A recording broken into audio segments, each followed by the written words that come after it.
Next up is Amazon categories and keywords.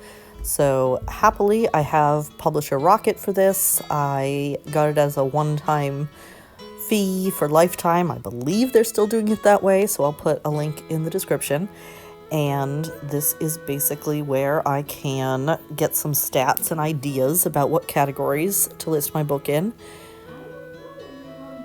For the keywords, I started with the market research survey that I had done to give me some ideas to type in and kind of go from there. So this is a little behind the scenes of Publisher Rocket, where you can sort of dig into some of the different categories available and see different insights about them. I like how they show this, like how many sales does the book need to have to make it to a bestseller list.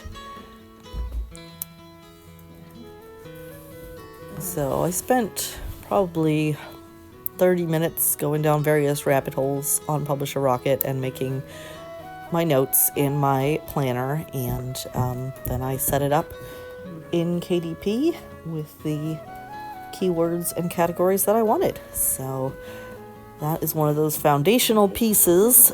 I can now put the Kindle version for pre-order. The paperback and hardcover can't do that. So now that I've done that, I can actually start setting up real promotions and bringing traffic.